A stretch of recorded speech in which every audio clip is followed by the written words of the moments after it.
Fast ফুডের দোকানের যেই পিৎজাগুলো প্রায় 60 থেকে 100 টাকার মধ্যে পাওয়া যায়, সেই পিৎজাগুলো কোনো রকম চিজ ছাড়া চুলায় আজকে বেক করে দেখাবো। বাসায় যদি ময়দা আর চিকেন থাকে তাহলেই এই পিৎজাটা বানিয়ে নেওয়া যাবে। এতই নরম তুলতুলে আর সফট হয় যে এটা মুখে দেওয়ার সাথে সাথে মিলিয়ে যাবে।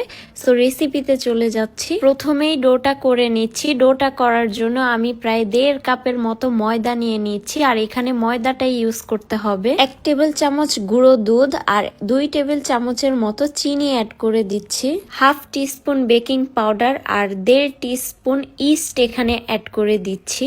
এরপর স্বাদ মতো লবণ দিয়ে শুকনো উপকরণগুলোকে একটু ভালোভাবে মিশিয়ে নিচ্ছি। মিশিয়ে নেওয়া হয়ে গেলে এখানে কুসুম গরম পানি অ্যাড করে নিচ্ছি। এখানে একটু একটু করে কুসুম গরম পানি অ্যাড করে একটা সফট ডো তৈরি করে নিতে হবে। ডোটা একটু স্টিকি হবে। এরপর প্রায় 1 টেবিল চামচের মতো এখানে অয়েল অ্যাড করে আমি আবারও ভালোভাবে এই ডোটাকে একটু মথে নিব। অয়েল ইউজ করার পর এই ডোটা আর হাতে লেগে আসবে না, তখন একটা সফট ডো তৈরি হয়ে যাবে। প্রায় 10 মিনিটের মতো ভালোভাবে মথে নিয়ে উপরে একটু তেল ব্রাশ করে দিয়ে এটাকে রেস্টে রেখে দিব প্রায় 2 ঘন্টার জন্য।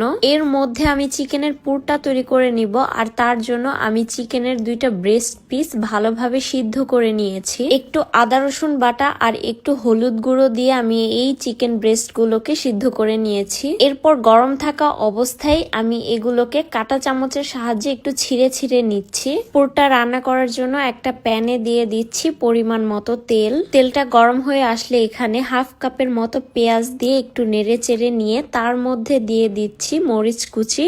ঝালটা আপনারা আপনাদের পছন্দ মতো দিয়ে দিতে পারবেন। এরপর অ্যাড করে দিচ্ছি গাজর কুচি। যেই চিকেন গুলো সিদ্ধ করে রেখেছিলাম সেই চিকেন গুলো এবার এখানে অ্যাড করে দিচ্ছি। এবার 1 টেবিল স্পুন সয়া সস দিয়ে দিচ্ছি, সাথে দিচ্ছি একটু ওয়েস্টার সস আর একটুখানি বারবিকিউ সস। টমেটো সস দিচ্ছি একটু বেশি করে। এরপর দিচ্ছি কালো গোলমরিচের গুঁড়ো, চিলি ফ্লেক্স, পরিমাণ মতো লবণ, 2 চা চামচ গুঁড়ো দুধ এখানে অ্যাড করে দিচ্ছি। এবার একটু পানি অ্যাড করে কিছুক্ষণ নেড়ে চেড়ে মশলাগুলোকে চিকেনের সাথে ভালোভাবে মিশিয়ে নিব। এরপর 1 টিস্পুন ময়দা আর 1 টিস্পুন অরিগ্যানো দিয়ে দিব। এরপর প্রায় 1 কাপের মতো লিকুইড মিল্ক এখানে দিয়ে দিচ্ছি। ময়দা দেওয়ার কারণে পুরটা একটু ঘন বা আঠালো হবে। এবার কিছুক্ষণ নেড়ে চেড়ে এই পুরটাকে রান্না করে নিব। এরই মাঝখানে আমি একটু চিনি অ্যাড করে দিয়েছি, এতে করে টেস্টটা অনেক বেশি ভালো আসবে। পুরটা রান্না করা হয়ে গিয়েছে। এদিক দিয়ে ডোটাও আমার একদম ফুলে উঠেছে।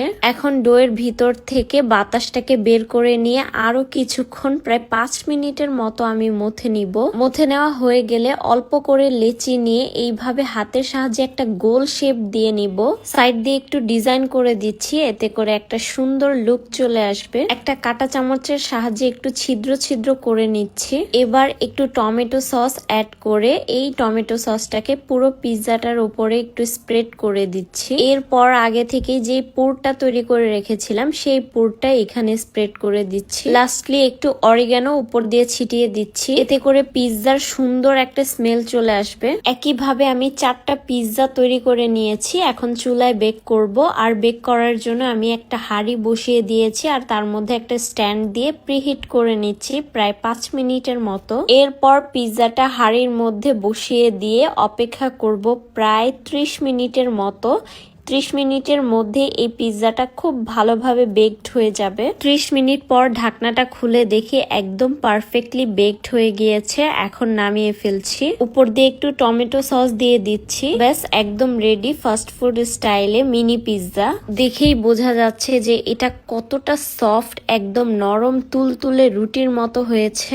এইভাবে একবার মিনি পিৎজাগুলো বাসায় বানিয়ে দেখেন, আর কখনো ফাস্ট ফুডের দোকান থেকে মিনি পিৎজাগুলো কিনে খেতে হবে না। সো আজকের ভিডিও এ পর্যন্তই থাকছে। সবাই ভালো থাকবেন। আল্লাহ হাফেজ।